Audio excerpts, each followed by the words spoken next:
يا راغبا في كل علم نافع. ينمو العلم ويتقدم بتقنياته ومجالاته، ومعه نطور أدواتنا في تقديم العلم الشرعي. أكاديمية زاد أكاديمية ينبوعها صاف ليروي غلة الظمآن، والسيرة العلياء عطرة الشدى طيب يفوح لأهل كل زمان. بشرى لنا زاد أكاديمية للعلم كالأزهار في البستان. بسم الله الرحمن الرحيم. الحمد لله والصلاة والسلام على رسول الله وآله وصحبه ومن اهتدى بهداه. أما بعد، السلام عليكم ورحمة الله وبركاته. Welcome to this first class in the fourth level of studying the Seerah of the Prophet alayhi salatu wassalam, where we will be hopefully inshallah azza wa jal studying few things about the Prophet himself alayhi salatu wassalam, what he loved, what he hated, how he was happy, when he was sad, how he cried and wept, how he was angry, and among these other things that are so personal, for two reasons. The first one is our Prophet ﷺ was sent to us by Allah as a role model so that we would follow his footsteps in everything he does. Secondly, because there is a vicious evil campaign round the clock against him alayhi salatu wasalam. If you want to discredit Islam, you have to discredit the Prophet alayhi salatu wasalam, which is something you can't. So they are relentlessly trying to do so. So part of defending the Prophet alayhi salatu wasalam is that we must know how to defend him, how to protect his reputation. Allah says in the Quran, indeed we are sufficient for you against the mockers. So Allah Azza wa Jal is sufficient and he will protect his reputation alayhi salatu wasalam. And this is what we can clearly see when they try to mock the Prophet sallallahu alaihi wasallam or depict him. He simply shines more and is prominent and on the top all the time, which goes against their attempts, evil attempts. So let us focus first on the way the Prophet ﷺ used to speak. The Prophet ﷺ was given the eloquency that when he speaks, it is sweeter than honey. To the ears, it is so beautiful that you wish he would never stop. And the Prophet himself alayhi salatu wasalam was not a person who spoke like us for hours and you would come out and say, whoa, beautiful speech, but what did he say? I don't know. He spoke so little with so profound meaning behind what he spoke, to the extent that people used to warn others whenever they come to Mecca, don't listen to this man. He's a poet, he's a sorcerer, he's a magician. He could manipulate you with his words. One of these men was Tufayl ibn Amr ad-Dawsi, may Allah be pleased with him. He says about himself, I was a poet, I was a noble person, I was the head of my people. When he came to Mecca for Hajj, the people of Mecca warned him and said to him, be careful, this guy is worse than a sorcerer. He separates between a man and his wife, a man and his son. He simply puts enmity in people's hearts. Watch out. So I was so convinced I filled my ears with cotton. When I went to the Haram, to the Kaaba to pray, he was standing there minding his own business, sallallahu alayhi wasallam, and he was praying. So I stayed away, but subhanallah, Allah Azza wa Jal wanted that I hear, despite the cotton I filled my ears with. And when I heard and contemplated upon what he was saying, and he was reciting the Quran, I said, darn, this is pretty well, this is pretty good. And I'm an intellectual, intelligent person. I'm a poet. I know what's good and what's bad. Why am I preventing myself from listening to this man? So he went to the Prophet ﷺ, and he told him about the warnings the people of Quraysh gave him and what he had done, and now he would like to listen.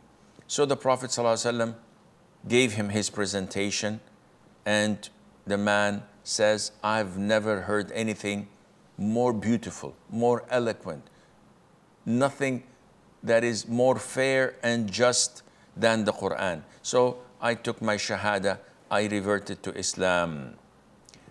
And this shows you that no matter what the people do, inevitably, when Allah wants to guide someone, he'll be guided. Even if he himself does not want to, or knows or feels that he does not want to, despite this fact, Allah Azza wa Jal would still guide that individual. Allah subhanahu wa ta'ala says, and the disbelievers planned, but Allah Azza wa Jal also planned. And Allah is the best of all planners. So this is the fact. No matter what the enemies of Islam do, inevitably Allah Azza wa Jal would always prevail. When the Prophet spoke, alayhi salatu wassalam, sometimes I get calls on Ask Zad, and the people that talk, they speak like 100 miles per hour, so fast, I am unable to understand. And sometimes we get people that speak so eloquently and beautifully that every single word is understood with the grace of Allah Azza wa Jal. Our Prophet sallallahu alaihi wasallam was the type of person who used to speak in a moderate pace. This pace was not random. Rather, he used to know how to speak and when to pause.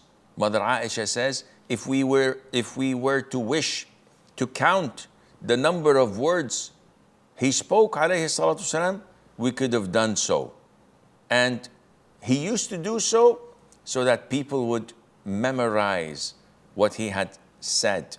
And he wouldn't speak so quickly and dump lots of information beyond a person's comprehension, but he would speak it slowly so that if a person wanted to repeat it, he would do so easily.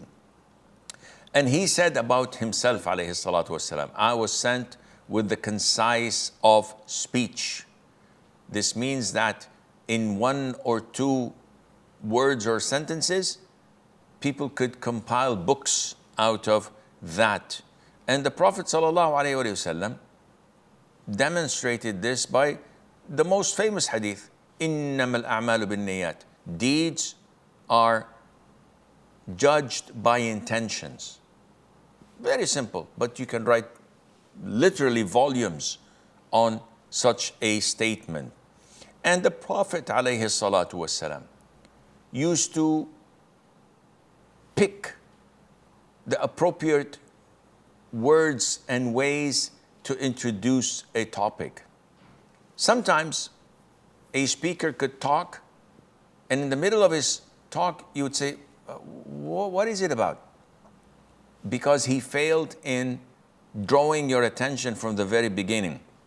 The Prophet ﷺ used to know how to do a proper introduction. For example, when he wanted to give da'wah to his people, he gathered them all on the Safa. And he went on the Safa actually, and he shouted, Ya Sabaha, which means this is a call of alarm, there's danger coming.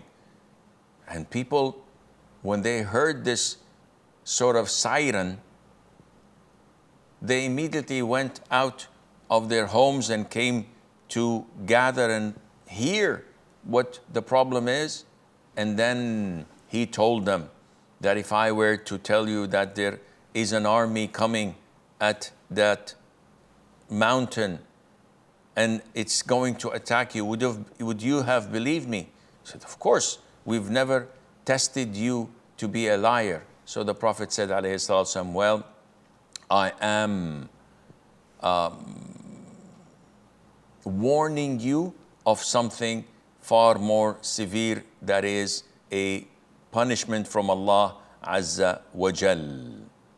Likewise, the Prophet sallallahu alaihi wasallam used to give certain words that have a double meaning so that it would draw the attention of the people. Once he asked, who do you consider Al-Raqub among you? Al-Raqub is a childless person. So they said, Al-Raqub is a person who doesn't have a child. He said, no. The Raqub is a person who did not lose any of his children, so that on the Day of Judgment, he would not find any of them preceding him and coming in front of him. And this is a form of giving people sort of to console them if they've lost a child or two and how devastated they are. The Prophet says, no, you are not that person because you have them preceding you and waiting for you in paradise. So that would be much better for them. Also, he would ask the people, who do you consider among you as a strong man? And they would say, he's the man who could wrestle anyone and put them down to the ground. And he said, no, a strong man is a person who controls himself at times of anger. Through this way, he would bring the attention of people, so whatever he says sticks in their heads. Sometimes he would repeat the same word 3 times. And this repetition is not all the time, because then it would become a little bit boring for some. But sometimes it is to reiterate an issue so that they would know that this is a huge importance. So when he gives salam before coming into a house, it's a form like ringing the bell. Say, Assalamu alaikum, Assalamu alaikum, Assalamu alaikum. If nobody replies, you leave. And likewise, if he says something, he would repeat it, as when he was talking about false testimony. And he was inclining and then he sat straight and he repeated it so many times, sometimes 3, sometimes more. Also, the Prophet ﷺ used to use euphemism, and this is a way of reducing the harshness or the rudeness of the word. So, for example, when he referred to issues of intimacy, there are many hadiths, and you will find them in your textbooks, that he used the word sweetness. When a woman wanted to divorce her second husband, and this is a trick so that she could go to her first husband who divorced her 3 times. So she married a second man, and then she came to the Prophet ﷺ and she says, I want to divorce him, I don't like him, I don't love him, he's this, he's that.